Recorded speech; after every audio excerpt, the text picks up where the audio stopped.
Samedi guérison. Ton histoire continue de s'écrire autrement. Bienvenue dans la clé de votre dialogue intérieur. Prenez un instant pour vous arrêter et laissez résonner en vous les mots du jour. Accueillez simplement. Ton histoire continue de s'écrire autrement. Il arrive qu'on regarde sa vie comme un livre déjà refermé, comme si certaines pages avaient décidé de tout le reste, des blessures, des schémas, des peurs anciennes, des façons de se protéger qui semblent revenir encore et encore. À force, on peut croire que le passé a verrouillé toute la suite. Pourtant, une histoire intérieure n'est pas figée. Elle porte des traces, oui, des mémoires, des réflexes, des endroits sensibles. Mais elle reste vivante. Et ce qui est vivant peut encore bouger. Pas forcément d'un seul coup, pas toujours de manière spectaculaire, ni à travers un grand tournant visible. Le changement s'écrit parfois plus discrètement, dans une réaction un peu différente, une limite mieux posée, une parole plus vraie, un regard moins dur envers soi, une nouvelle façon de rester avec ce qui traverse. Ligne après ligne, quelque chose peut commencer à s'écrire autrement. Aujourd'hui, je vous propose de laisser cette idée s'approcher doucement. Votre histoire n'est peut-être pas terminée là où vous croyez.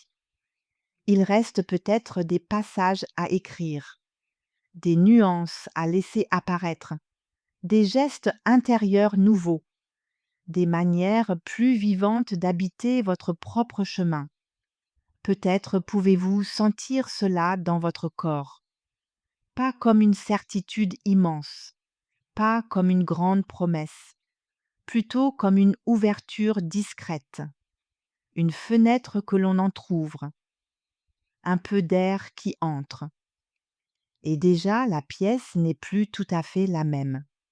Vous n'avez pas besoin aujourd'hui de savoir exactement comment l'histoire changera, seulement de sentir qu'elle n'est pas complètement fermée, qu'il reste du vivant, du mouvement, une possibilité de réponse nouvelle, une manière de ne plus répéter exactement le même geste intérieur.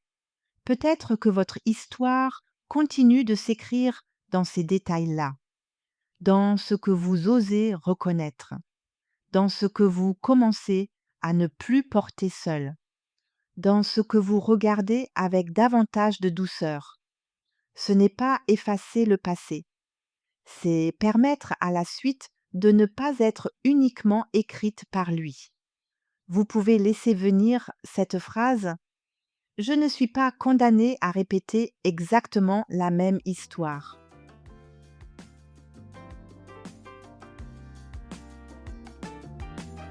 Et gardez ces mots avec vous aujourd'hui. Ton histoire continue de s'écrire autrement. Merci d'avoir écouté la clé de votre dialogue intérieur. Si vous souhaitez soutenir ce podcast, abonnez-vous, laissez un commentaire, mettez une étoile et partagez l'épisode autour de vous. Où que vous soyez, quoi que vous traversiez en ce moment, prenez soin de vous et de votre monde intérieur.